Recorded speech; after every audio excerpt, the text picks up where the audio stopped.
la cuestión de qué es el dinero. No es de extrañar que las teorías monetarias no hayan generado ninguna película taquillera, pero que ni siquiera se haya mencionado en las escuelas es algo que debe ser analizado con detenimiento. Para muchos de nosotros, saber de dónde procede el dinero puede ayudar a afrontar el mito de la creación del dinero y la emisión del papel moneda. Lo que mucha gente cree es que el dinero lo crea el gobierno. Es cierto, pero solo hasta cierto punto. Estos metales y papeles que generalmente asociamos al dinero son, en realidad, creados por una agencia ligada al gobierno federal, llamada la Casa de la Moneda. Pero la mayor parte del dinero no es creado por ella, sino que lo crean en grandes cantidades cada día corporaciones privadas conocidas como bancos. Muchos creen que el dinero que prestan los bancos es el que han dejado en depósito sus clientes. Esto es lo que se cree, pero no es la verdad. En realidad, los bancos crean el dinero que prestan no de sus ganancias ni de los depósitos, sino directamente de la promesa de los prestatarios de devolverlo. La obligación del prestatario en un papel de préstamo incluye que debe pagar lo prestado más un interés. De lo contrario, perderá la casa, el coche o lo que sea. Es un gran compromiso por parte del prestatario. ¿Cuál es el compromiso por su parte del banco? El banco solo inventa dinero que no posee y lo escribe en la cuenta del prestatario. ¿Suena raro? Pero así es. Para demostrar cómo este milagro de la banca moderna llegó a existir, atiende a esta sencilla historia. Es el cuento de los Goldsmith. Hace un tiempo, casi cualquier cosa se utilizaba como dinero. Tan solo tenía que ser portable y suficiente gente tenía que tener fe en que después se podría intercambiar por cosas que todo el mundo valorara, como comida, ropa, ollas, conchas, piedras preciosas, semillas de coco, bonitas piedras e incluso plumas. Todas ellas fueron utilizadas como dinero. El oro y la plata eran atractivas, ligeras y fáciles de llevar, así que algunas culturas se especializaron en trabajar estos materiales. Los trabajadores del oro, los Goldsmith, recuerda este nombre, lo pudieron convertir fácilmente en monedas, estandarizando las unidades de oro en función de su peso y de la pureza, hasta certificarlas. Para proteger su oro, los Goldsmith necesitaban una caja fuerte, y pronto sus vecinos llegaron a su casa para pedirles que les alquilaran un espacio donde guardar su dinero y sus joyas.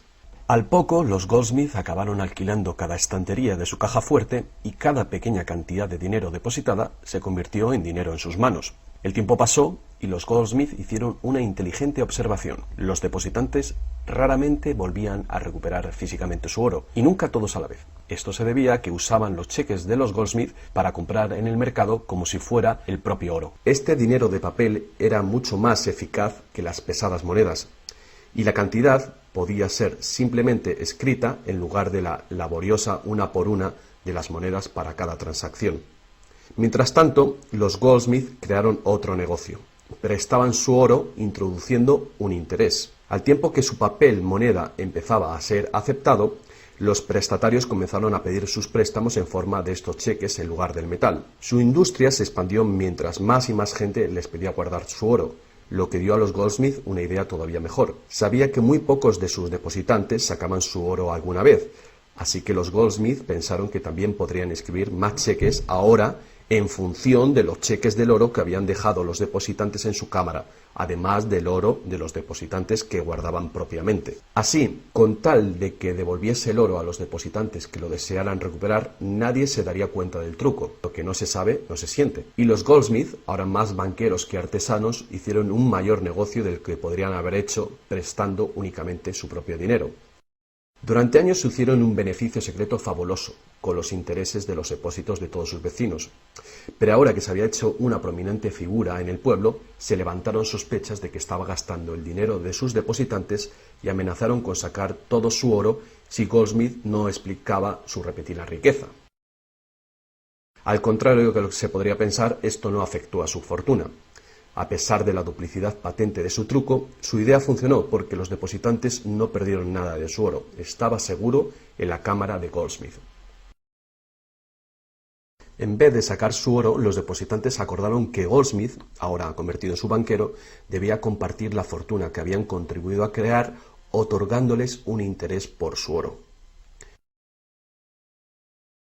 Esto fue el comienzo de la banca. El banquero pagaba un pequeño interés por el depósito del dinero de otra gente que después prestaba a un interés mayor.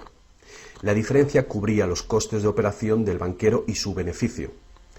La lógica del sistema parecía sencilla y cubría la necesidad de las personas de crédito. Pero esta no es la manera en la que trabaja la banca hoy en día. El banquero Goldsmith no estaba del todo contento con lo que ganaba, después de descontar el interés que pagaba a los depositantes, y la demanda de crédito crecía con fuerza, mientras los europeos se expandían por América. Sus préstamos estaban limitados por la cantidad de oro que permanecía en su caja. Ahí es cuando tuvo una idea todavía mejor. Como nadie sino él sabía cuánto oro había en la caja, podía hacer cheques sobre dinero que ni siquiera existía. Como los prestatarios no iban a retirar su oro con sus cheques al mismo tiempo, ¿cómo iba alguien a darse cuenta de este truco? Esta nueva cara del negocio funcionó muy bien, y el banquero se hizo inmensamente rico con los intereses de un oro que ni siquiera existía. La idea de que el banquero creaba dinero de la nada era demasiado extraordinaria para creerla. Por lo tanto, el fraude no fue descubierto por la gente durante mucho tiempo. El poder de crear dinero hizo que el banquero se sintiese prepotente, como podrás imaginar. Pero con el tiempo, la cantidad de los préstamos del banquero y su escandalosa riqueza hizo que una vez más se levantara sospechas. Algunos clientes empezaron a reclamar su oro en lugar de la representación en papel. Los rumores se propagaron y todos los demás depositantes acudieron reclamando su oro. El juego se acabó. La marea de propietarios de cheques intentando recuperar su oro creó largas colas, y el banquero no tenía oro y plata suficiente para devolver a sus legítimos propietarios. Esto se llama el pánico de los ahorradores, y es lo que todo banquero teme que suceda. Este fenómeno puede suceder en un determinado banco, pero afecta a la confianza del público en todos los demás banqueros. Todo hubiera sido mucho más fácil si, antes que nada, se hubiera prohibido la creación del dinero desde la nada. Pero las grandes cantidades de crédito eran esenciales para la expansión de los países europeos. Así que, en lugar de prohibir esta práctica, fue legalizada y regulada. Así que los banqueros acordaron poner límites a la cantidad de dinero fraccionado que pudieran hacer. El límite sería mucho mayor que el verdadero valor del oro y plata depositados. Lo normal era $9 artificiales por $1 en oro, es decir, real. Estas disposiciones fueron controladas mediante inspecciones por sorpresa. También se acordó que, en caso de un crack financiero, los bancos centrales apoyarían a los locales con inyecciones de dinero en oro. Solo si cracks en diferentes bancos al mismo tiempo se produjeran y la burbuja de créditos del Banco Central explotara, el sistema podría hacerse añicos y destruirse.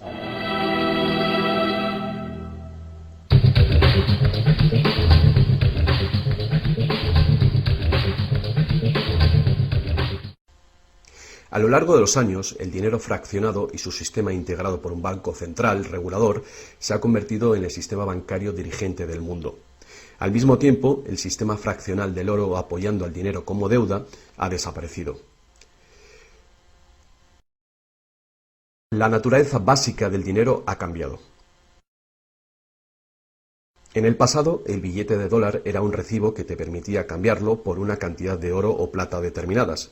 Ahora, un billete o dólar digital solo puede ser cambiado por otro billete o dólar digital. En el pasado, el crédito creado por los bancos privados solo existía en la forma de billetes de banco que la gente podía rehusar, como ahora se pueden rehusar otros cheques privados. En el presente, el crédito creado por bancos privados está legalmente aprobado que se convierta por dinero de flujo legal, es decir, los dólares, euros o libras que usualmente creemos que es dinero.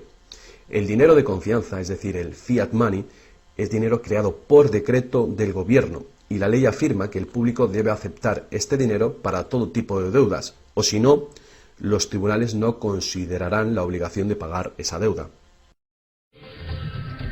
Así que ahora la cuestión es, si tanto los bancos como los gobiernos pueden crear dinero, entonces, ¿cuánto dinero existe? Antes, la cantidad total de dinero en existencia estaba limitada por la cantidad y cualidad física de esa cosa usada como dinero. Por ejemplo, para crear dinero en oro o en plata, se debía extraer una cierta cantidad de estos metales de las minas. En el presente, el dinero es literalmente creado como deuda. Se crea nuevo dinero cada vez que una persona toma un préstamo de un banco. Como resultado, el montante total del dinero que puede ser creado solo tiene un límite: el nivel total de la deuda.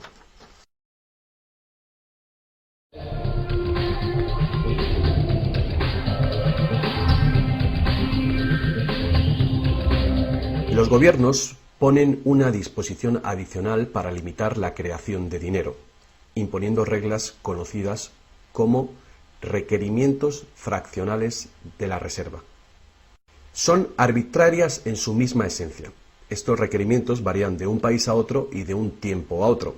En el pasado se obligaba a los bancos a tener al menos $1 en oro por cada 10 dólares creados. Hoy en día, la proporción ya no tiene relación con el dinero actualmente en depósito, sino con el dinero creado a su vez de la deuda creada sobre el dinero en depósito en el banco.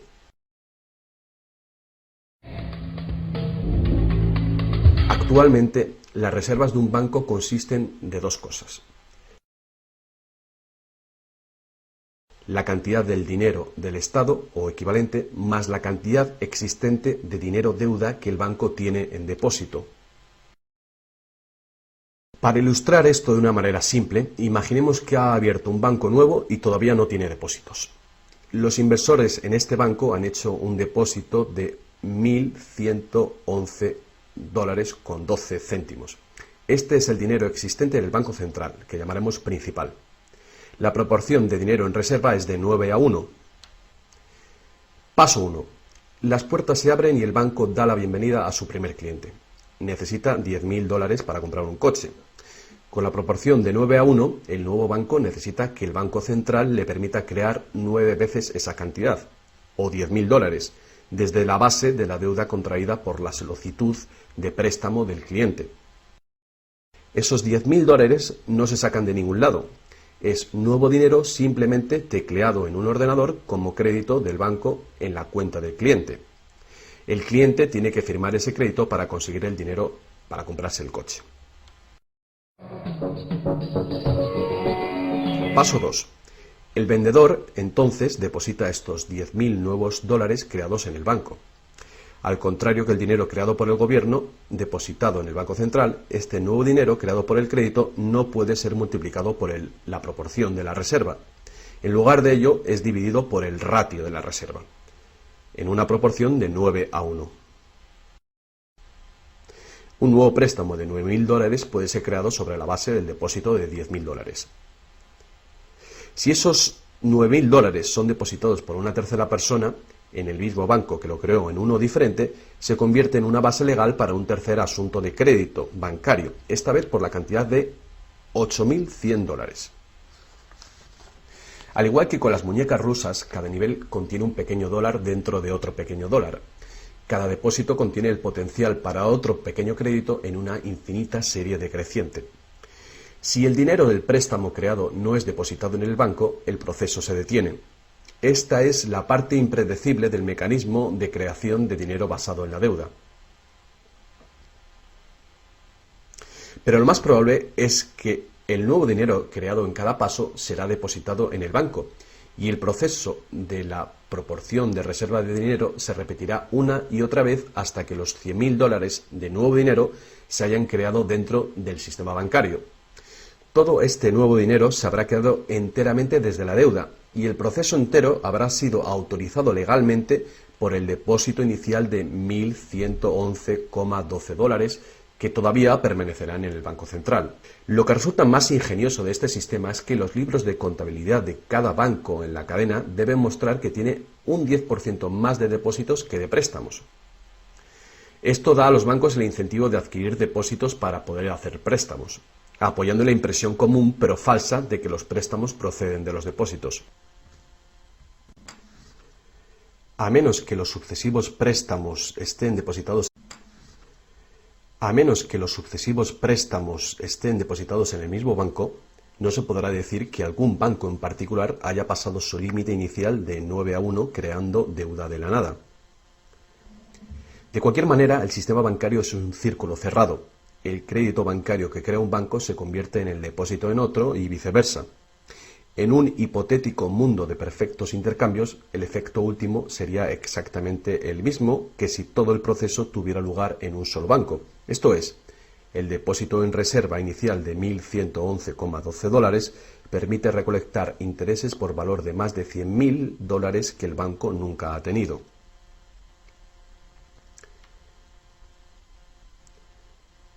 Si esto te resulta extraño, atiende esto.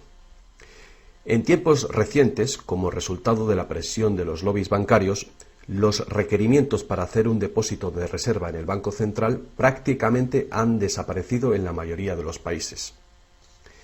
Y las proporciones de reserva pueden ser más altas que 9:1.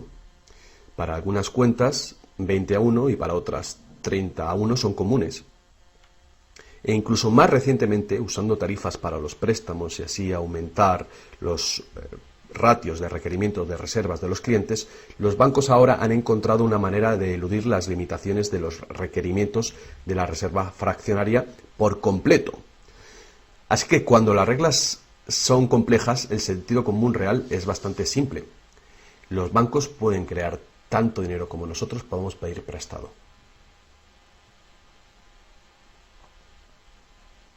A pesar del interminable proceso de creación de dinero que hemos visto, tan solo alrededor de un 5% es el tipo de dinero creado por la Casa de la Moneda de entre todo el dinero que hay en circulación. Más del 95% de todo el dinero en el mercado hoy ha sido creado por alguien firmando una solicitud de endeudamiento con un banco. Y lo que es más, este dinero bancario de crédito es creado y destruido en grandes cantidades cada día, según se conceden nuevos préstamos y los viejos son pagados.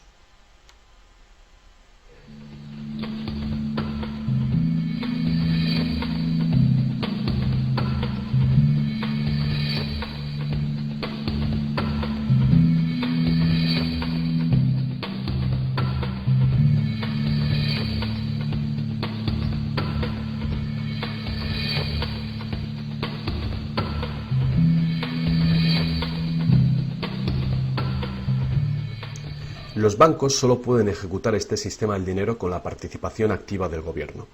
Primero, porque los gobiernos emiten leyes de divisas para hacer legal la moneda de confianza nacional, el fiat money.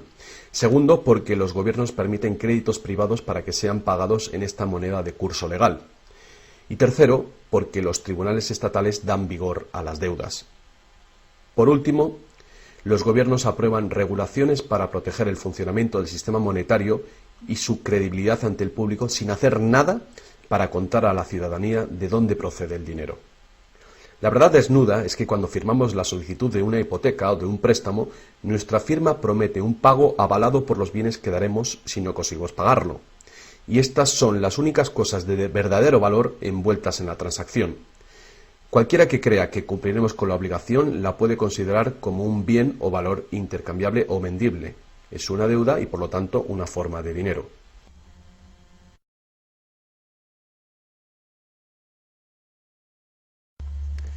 Es el dinero que el prestatario intercambia por lo que el banquero llama préstamo. Así que un préstamo en el mundo real quiere decir que el prestamista debe tener algo que prestar. Si tú necesitas un martillo, prestarte la promesa de un martillo que no existe no te va a servir para nada. Pero en el artificial mundo del dinero, un banco promete prestar un dinero que no tiene y se le permite que sea aceptado como dinero. Y nosotros lo aceptamos así.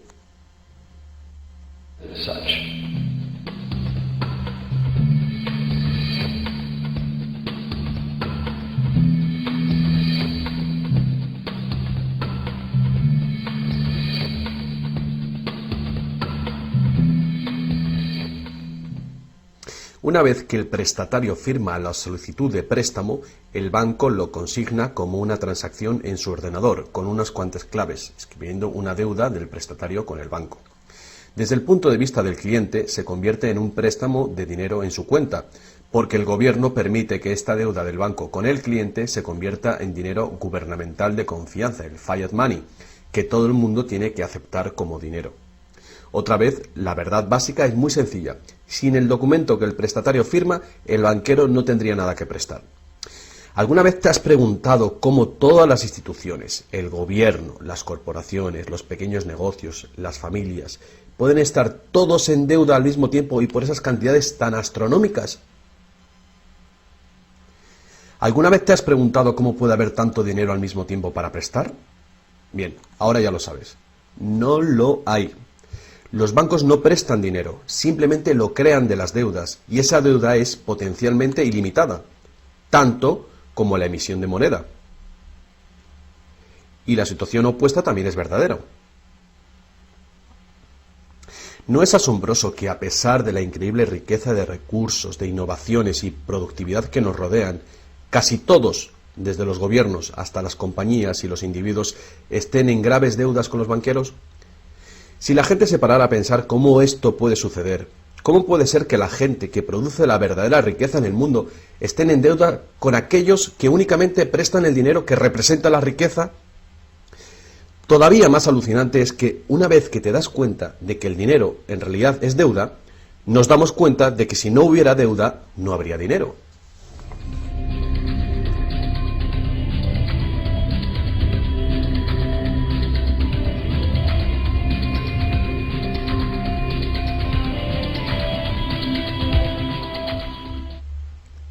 Si esto es nuevo para ti, no eres el único. Mucha gente piensa que si todas las deudas se pagaran, el estado de la economía mejoraría. Es cierto a un nivel individual. Como tenemos más dinero para gastar cuando dejamos de pagar una deuda, pensamos que si todo el mundo pagara sus deudas, habría más dinero para gastar.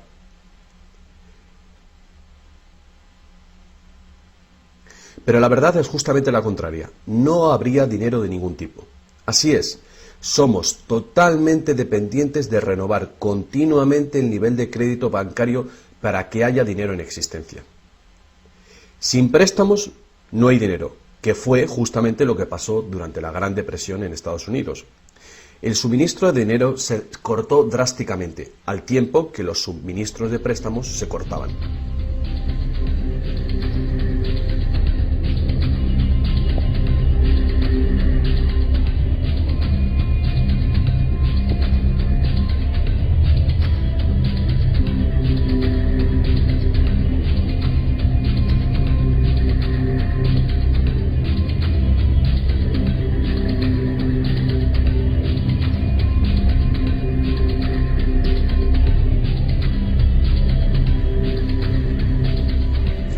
Pero eso no es todo.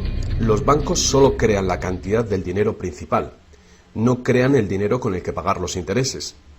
¿De dónde se supone que viene todo este dinero?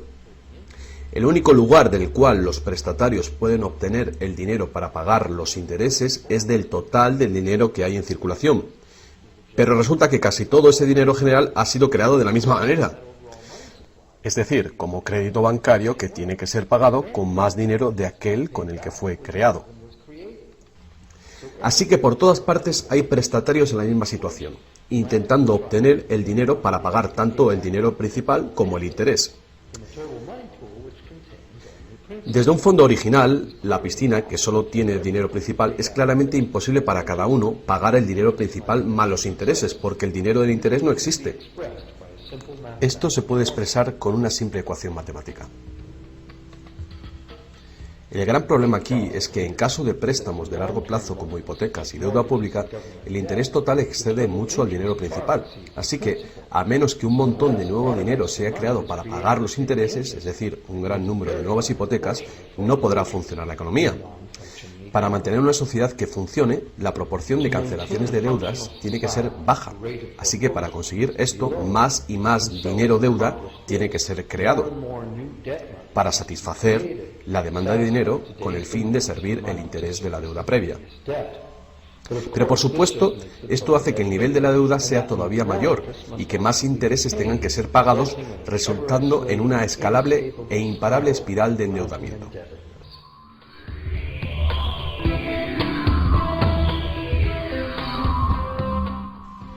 Tan solo el lapso de tiempo entre el dinero creado procedente de los nuevos préstamos y su devolución evita la bancarrota del sistema entero. De cualquier manera, el increíble monstruo del crédito que se hace más y más grande necesita que se cree más y más dinero de deuda para alimentar el sistema y cada vez se hace más urgente. ¿Por qué los intereses son tan bajos? ¿Pueden los intereses bajar más? ¿Por qué nos ofrecen insistentemente tarjetas de crédito en el correo? ¿Por qué el gobierno americano gasta más rápido que nunca? ¿Es posible que el sistema colapse por completo y con él el sistema monetario? Las personas racionales deben preguntarse, ¿se puede sostener esto indefinidamente? ¿No es inevitable el colapso?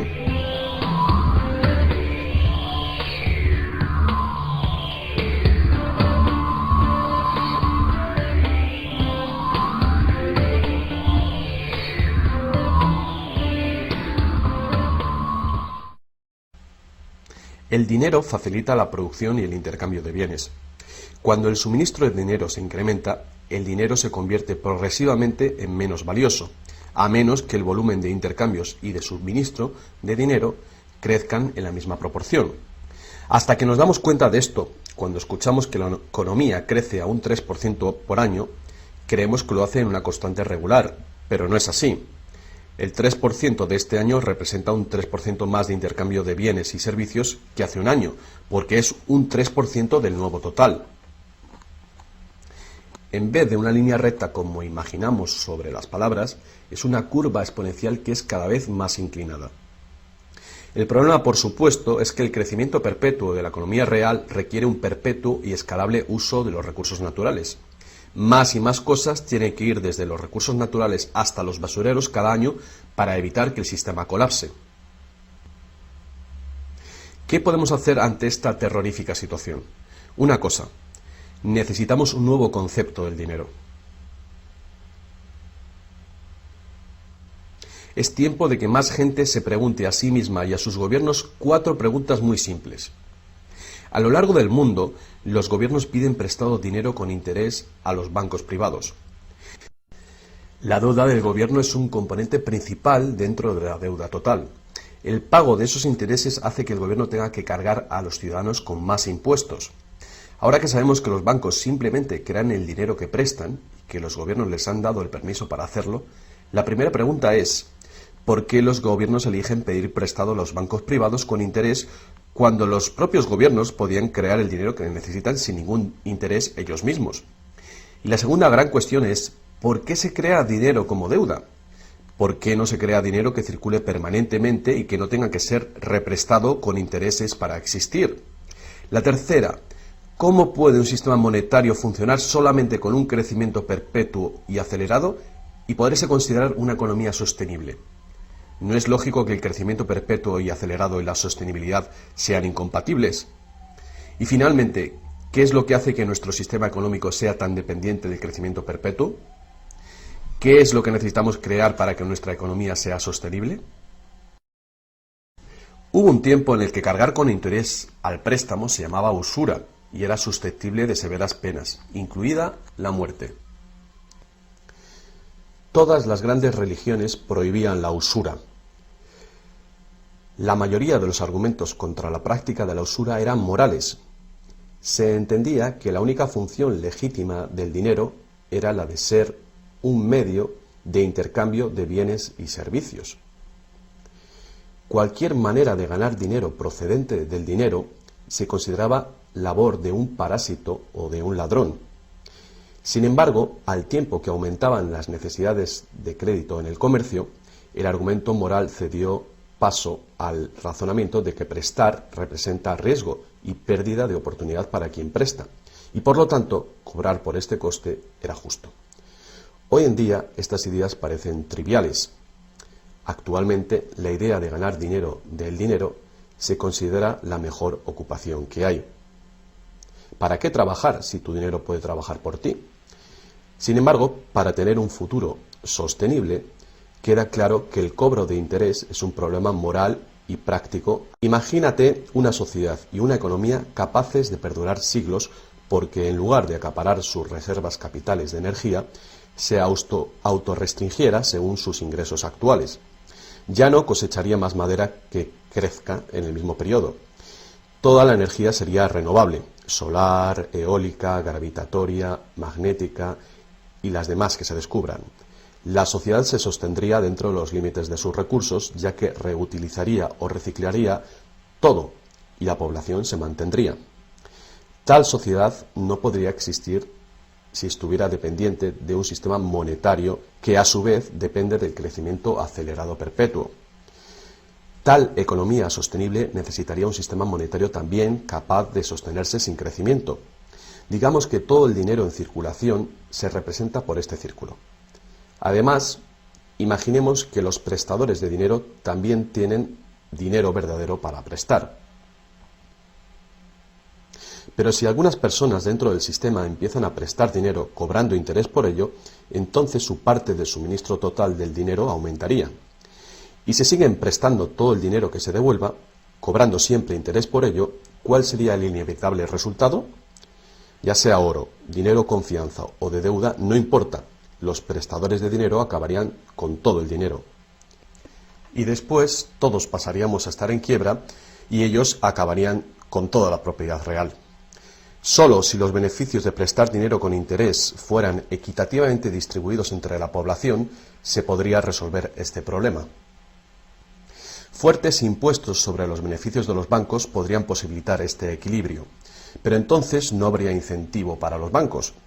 Si fuéramos capaces de liberarnos de la situación actual, podríamos imaginar la banca como un servicio social sin ánimo de lucro.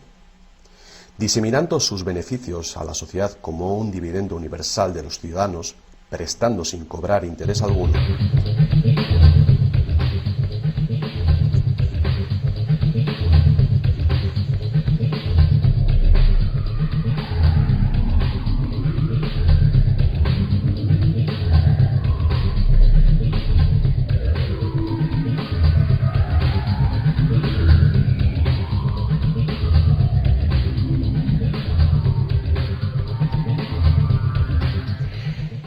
Si es la naturaleza fundamental del sistema lo que causa los problemas, correcciones al propio sistema jamás resolverán los problemas.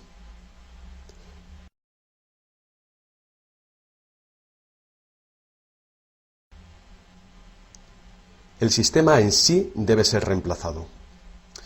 Muchos críticos del sistema monetario hacen llamamientos a la vuelta al estándar del oro, insistiendo que el oro tiene una larga historia de confianza.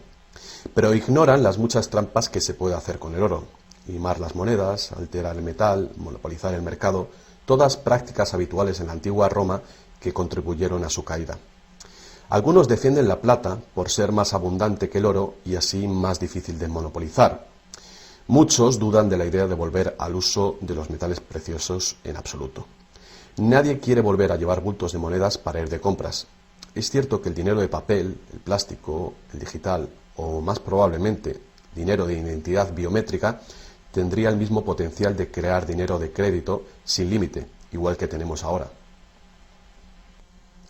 Yendo más allá, si el oro fuera nuevamente la única base legal para el dinero, los que no tengamos oro nos quedaríamos sin dinero.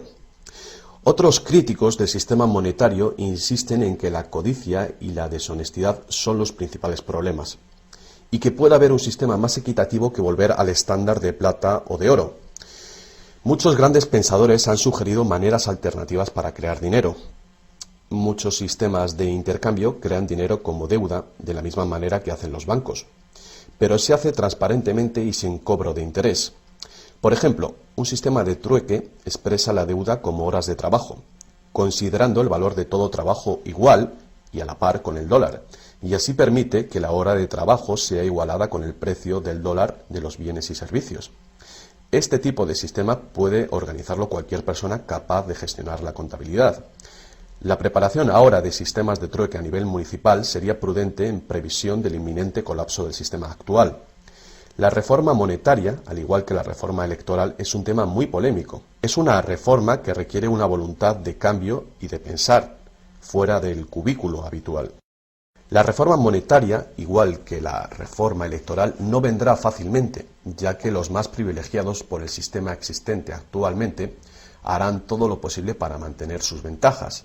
Ahora que hemos visto que el dinero es solo una idea y que en realidad el dinero puede ser cualquier cosa que concebimos, os presento un único sistema monetario para tu consideración.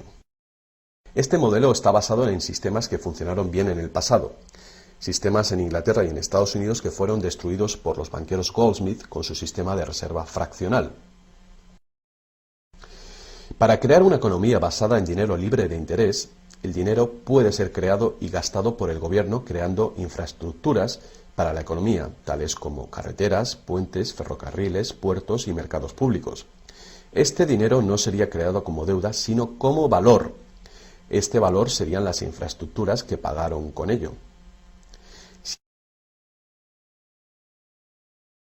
Si este nuevo dinero proporciona más comercio, requiriendo su uso, no produciría inflación alguna. En el caso de que los gastos gubernamentales sí causaran devaluación o inflación, habría dos posibilidades para resolverlo. La inflación es equivalente a un impuesto plano sobre el dinero. No importa si el valor del dinero se devalúa en un 20% o si el gobierno nos quita con impuestos un 20%. El efecto en nuestro poder adquisitivo es el mismo. De esta manera, la inflación, en lugar de impuestos, podría ser políticamente aceptable con tal de que sea debidamente empleada. El gobierno podría contrarrestar la inflación recaudando impuestos y eliminando este dinero del mercado. Así reduciría el suministro de dinero y restauraría su valor. Para controlar la deflación, la caída de precios y sueldos, el gobierno sencillamente gastaría más dinero. Con la ausencia de la creación de dinero de deuda, el gobierno tendría más control del suministro del dinero del país y el público sabría a quién echar la culpa. Los gobiernos ascenderían y caerían según su capacidad para conservar el valor del dinero.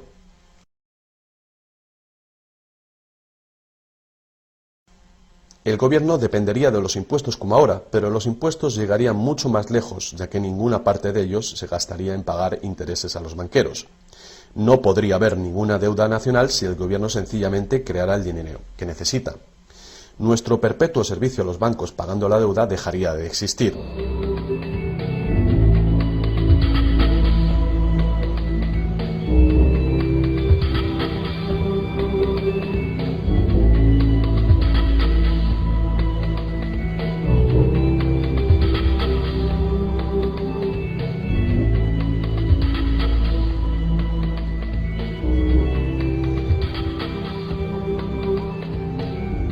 Lo que no nos han enseñado es que democracia y libertad son, de hecho, una forma ingeniosa de dictadura económica.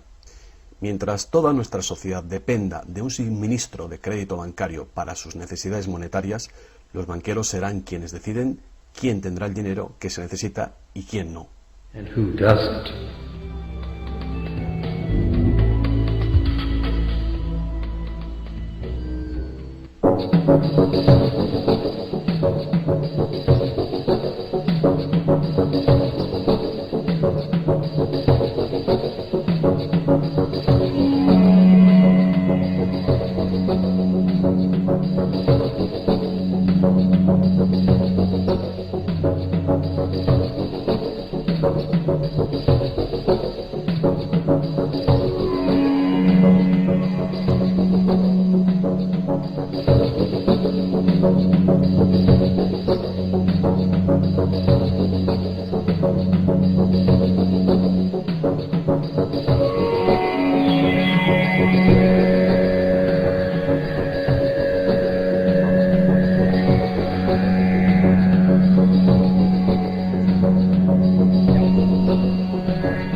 Poca gente hoy en día sabe que la historia de los Estados Unidos ha sido en su mayor parte la lucha por liberarse de los bancos europeos.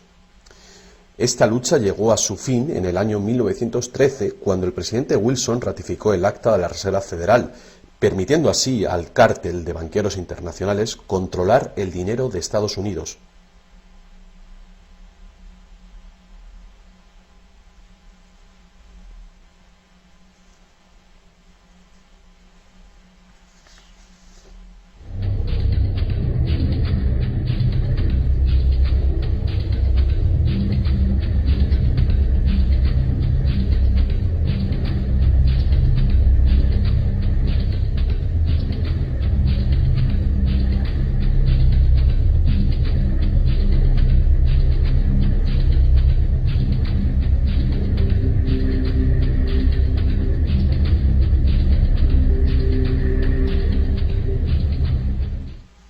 poder de este sistema está profundamente integrado.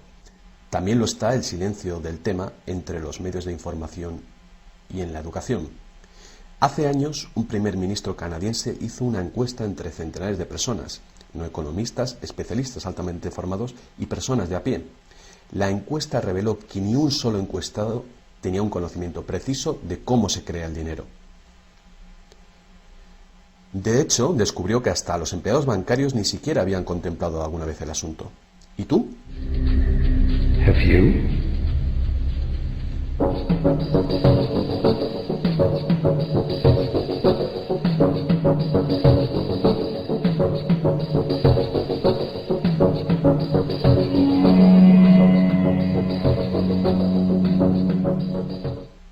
El sistema moderno de dinero como deuda nació hace más de 300 años, cuando un decreto real otorgó al primer Banco de Inglaterra el poder de emitir recibos de oro fraccionales con un modesto porcentaje de 2:1. Este porcentaje fue solo el principio, el primer paso.